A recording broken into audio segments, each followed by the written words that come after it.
What is up, everyone? Welcome back to Base Damage. I hope you're all having a wonderful day.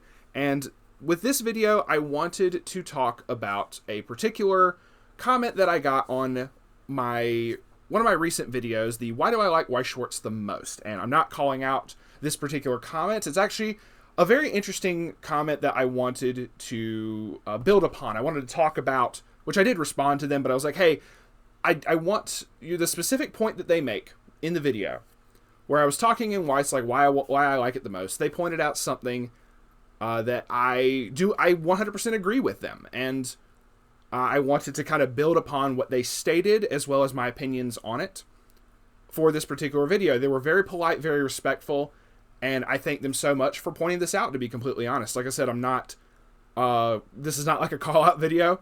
It's just me agreeing with them and kind of, we'll get into that in just a second. And before I continue, though, pertaining to the Why Do I Like Weiss Schwarz the Most video, I want to say thank you to everyone watching. I want to thank everyone who left such positive feedback and just very respectful comments and messages from longtime viewers, from other content creators, even new people, like the person up here I think is a newer commenter. And just thank all of you so much. I was very nervous to record and even post the video because I wasn't certain how well it was going to be received. And to see such positive reception and feedback, it feels like it made it all worthwhile. And I just wanted to state that really quick before we get into the meat and potatoes of the video. And just thank you for all of that. I'm going to keep trying to work at making better content and just try my best. That being said, I got some cursed shit coming down the pipeline. But anyway, to get to talking about the comment. I'm not going to name the person. Like I said, I'm not like trying to call them out or anything of that nature. They said, one of the things I would argue about Weiss Schwarz is the interactions are pretty limited. Another pertaining to that is that it's not a good type of limited. I'm kind of paraphrasing what they're saying. I'm assuming this is what they mean just because of the grammar. But otherwise, there's nothing too terribly wrong with Weiss. So their specific thing was talking about the interactions. I'm assuming, this being a very fair point I want to discuss, I'm assuming with interaction they mean affecting things on your opponent's turn. Examples in other card games maybe being like, trap cards from Yu-Gi-Oh!, instant spells from MTG, just in general, like creatures and monster effects that can activate in response to another action or ability. I'm assuming that's what they mean by interaction. I'm just agreeing, and I just want to point out a couple things and why I feel that the limited interaction in Weiss is actually a good thing. And I have several points, as you can see from the tabs up here. There's several things I want to discuss in favor of that, in favor of what the commenter said, as well as just kind of stating, basically pointing out a couple things why I think it is a good thing. So let's get right into it. The first thing, obviously I want to limit myself, when I'm talking about the cards up here, and the effects and everything, I'm going to limit myself just to the English side of Weiss, because I don't know every single card in JP. It would take too long to research every single set and card, so let's just avoid JP side altogether. We're going to keep primarily to the English side. In terms of like the examples that I'm going to bring up, like the first thing I want to discuss is what effects can activate / interact on your opponent's turn. So the first thing I did was grab a bunch of, pictures of a couple cards to kind of highlight what are more common in each of the different sets. And by doing so, I want to establish a very interesting point that Weiss does as opposed to what other card games or what other major card games do. So the first things that can interact on your opponent's turn. Obviously, the first thing I feel is the obvious thing is backups. And each of these cards that I'm going to point out have a very specific point I want to make, and we'll get to that in a second. So obviously we have there's multiple different types of cards that have a backup. So when a character gets frontaled, you can pay a cost to increase their stats to try to make it so they're the ones that survive that battle. A lot of people know this. I just want to say it's something that's in every set. And this is these first couple cards are more the common ones in every single set. They can also have some very interesting interaction, say like with this Hachima, where you can pay a cost when you use the backup to, which is a hefty cost to be fair, but you get to rest one of your opponent's characters, hopefully one that they haven't attacked with yet, making it so that they are able to attack you one less time. There's other event cards that do things similarly, whether that be preventing your opponent from doing damage, maybe moving a character on the field, things like Important Charm. Makes it so the character that you target with it gets -3 soul, which is a very big thing. Trying to prevent damage. Darkness Plan from To Love Ru.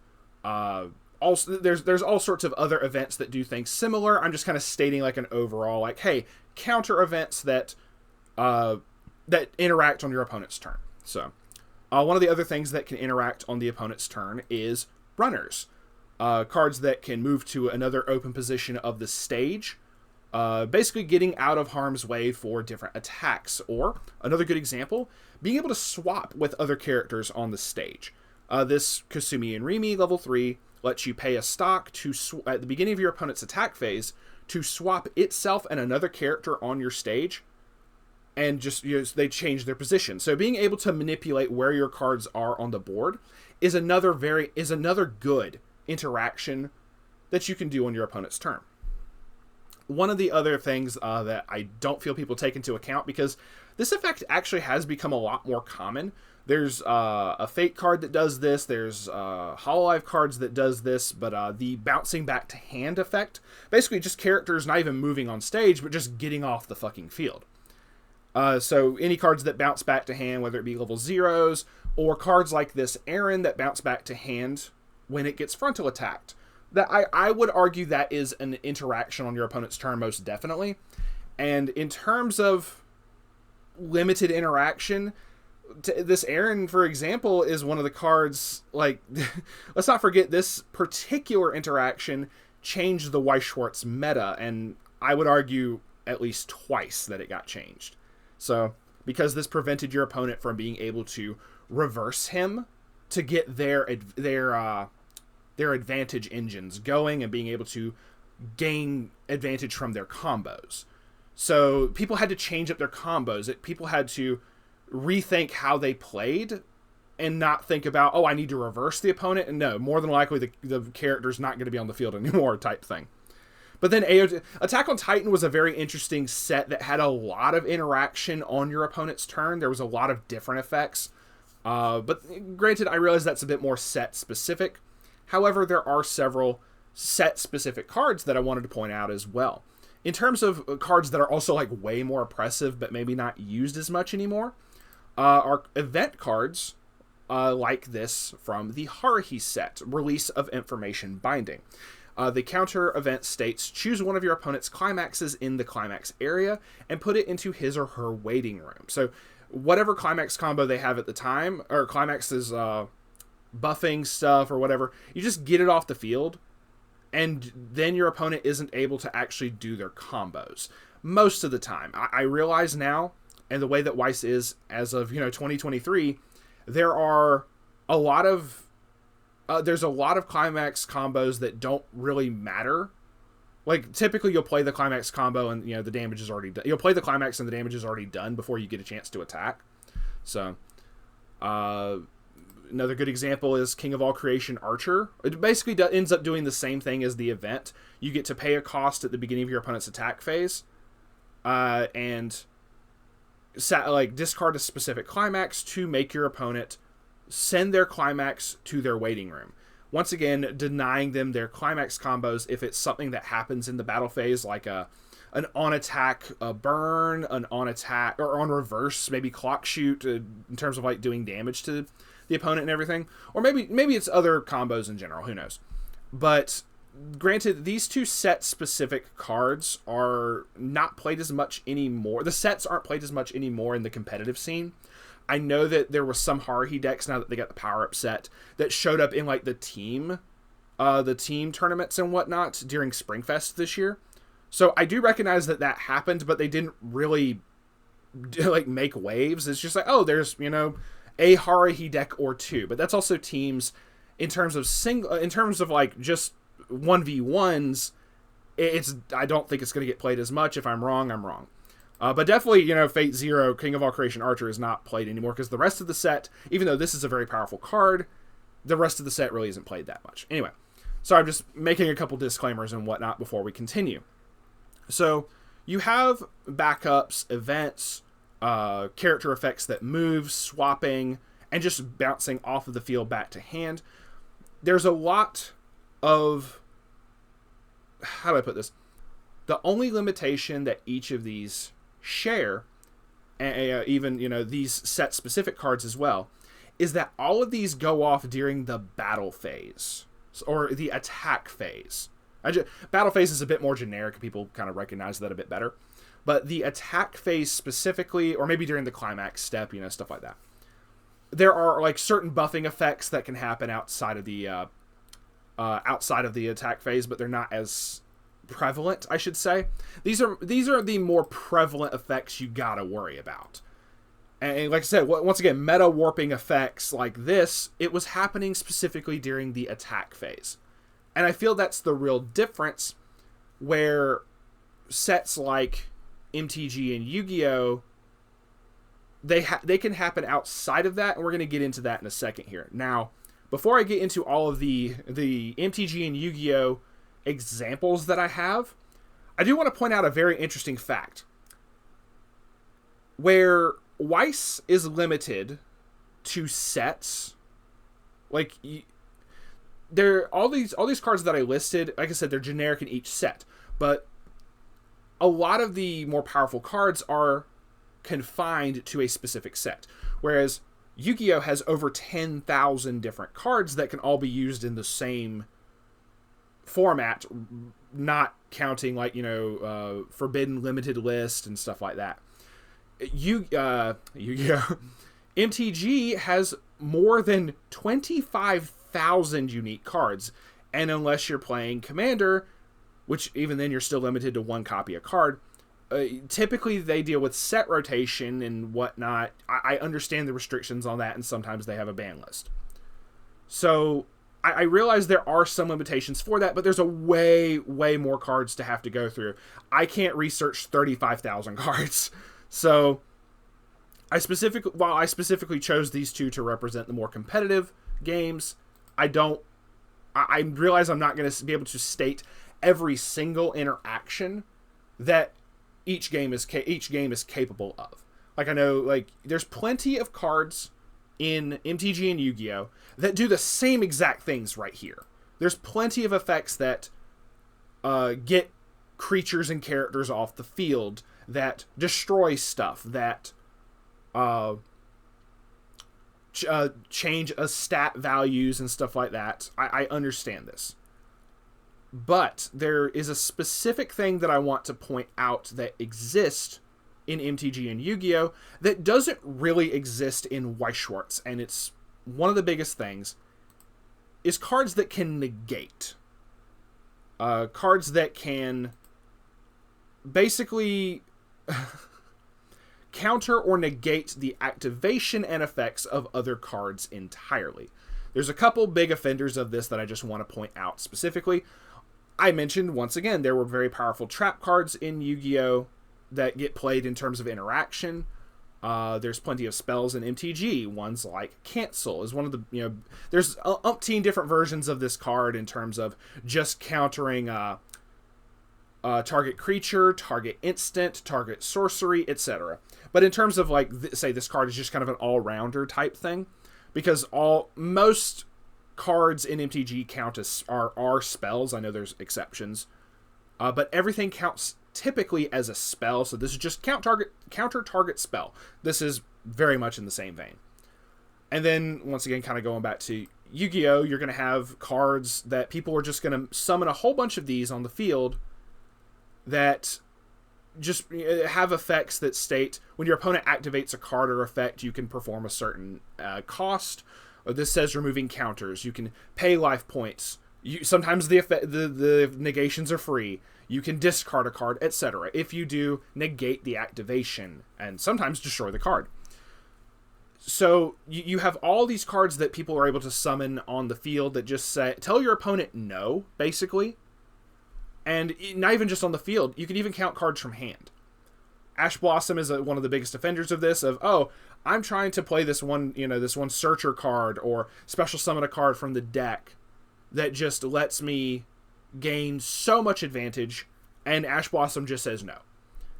It's a big thing where you have, in MTG and Yu-Gi-Oh!, you have a lot of different cards that can negate effects. There's nothing that really negates or stops the activation of effects in Weiss Schwarz. There's a couple interesting cases. I'm going to go back to Haruhi for a second. There's a Mikuru that level 3 that states when you play it, you can pay a cost, so your opponent can't play Climaxes the next turn. There's a lot of passive effects that'll state stuff like that, or maybe passive effects that'll state your opponent actually, can't deal can't damage you with auto effects and stuff like that. But there's nothing that really outright says, oh, you're activating a card, negate it. There's nothing that really does that, and I kind of wanted to highlight that. That's I realize, once again, there's plenty of cards in Yu-Gi-Oh! That state, like, hey, change stats, move around characters on the field or creatures on the field. But 9 times out of 10, people are going to go towards the more powerful effects, and the negation effects are very powerful. So that's kind of the biggest thing. The main point is I wanted to point out one of the biggest differences when it comes to Weiss versus other competitive card games was being able to negate/cancel your opponent's cards outside of just the battle phase or attack phase. And that's kind of one of the biggest things. I'm certain there's like niche cases and other cards I'm probably forgetting. But one of the things that I mentioned in the Why Weiss video was I don't like that when in Yu-Gi-Oh! Where they can have like a whole bunch of cards on the field that can negate, or when they have a whole bunch of hand traps or whatever that just prevents you from being able to play the game. I don't like that as much. I very much like being able to just play my cards without, play them during my main phase, move them around, adjust their powers, activate effects, etc., without having to worry if my opponent is going to activate something from hand like Ash Blossom, or, how funny would it be if we could have set counter events or something like that in Weiss or something. That would be kind of crazy. I wouldn't want that. I realize at the same time this goes both ways with Weiss, and this is once again talking about the fairness of Weiss. I can't do that to my opponent either. I fully acknowledge that, but I don't feel that that's necessary in order to enjoy the game. I don't feel that I need to be able to negate every single thing my opponent does in order to enjoy the game. I'm going to have a completely different, way to go about it. Now, I realize people are going to say, oh, that's a double-edged sword. Like, your opponent can't negate your shit, but you can't negate your opponent's shit. I call that being fair. I call that being balanced, and that to me is like a strong point for Weiss. I realize a lot of other people are probably not going to completely agree with that. That's totally cool. Please, once again, I would rather this be a discussion that people can talk about. Please comment in the comment section. Maybe you can think of some other examples that I didn't think of. And like I said, I know there's other effects that can activate outside of the attack and battle phase, but it's mainly limited in terms of every single set for Weiss is going to be limited to a lot of these similar effects. Every set's going to have backups. Most sets have counter events. Whether they're good or not is another story. A lot of, sets now have free runners, mill runners, stuff like that. Or the Or even like, oh, reveal the top card of your deck and bounce back to hand effects. I'm just kind of showing the errand for the bounce back effect. Swapping effects. Hell, there's a card from like Data Live that does a swap thing that's on that at one point. I don't know if it still is because I don't keep up with Data Live as much. There was one that was on the restricted list. So, I mean, that just shows you how prevalent it was. And there's not that many, but there is not as many cards in the game that say get rid of your opponent's climaxes and stuff like that. There's very few instances outside of that don't occur in the attack phase / battle phase. And that's just something I kind of wanted to highlight, that, Weiss doesn't do negation stuff. And that's kind of, I feel that's more of the interaction people think of. Or even another good example is talking about chaining. Hold on, I had a note for this. Unlike Yu-Gi-Oh! And MTG that have effects that you can chain back to back to back in order to resolve them a certain way, Weiss doesn't really have that, and I feel that the chaining mechanics and stuff like that in the other card games make those interactions that people think of much more complicated than it needs to be. And it changes how the game gets played because of that. And I could sit here and talk about like missing the timing and chain blocking and stuff like that I know about. I'm just not going to sit here and try to explain every single detail of that. I just kind of wanted to go over, like I said, what I feel is a much healthier limitation. I feel that, like, yes, it's like Weiss is much more limited. Like, I am very glad for the comment that got put on the other video to bring this topic up. I love discussions like this, and it gets me to think more about this card game that I enjoy so very much. So, once again, I thank you so much to that commenter for bringing this up. I do not disagree with your statement at all. I do agree, Weiss is pretty limited. But I think that limitation is a very huge positive for the game and healthier overall. That's, once again, just my opinion. That's my theory. A game theory. Anyway. Bad jokes. But with that, I just want to close it out. Thank you all very much for watching. It is greatly appreciated. Please like and subscribe if you want. If not, hey, thanks for stopping by to check it out and hear more of Cade's opinions on card games. And with that, we will see y'all on the flip side. Peace out for now.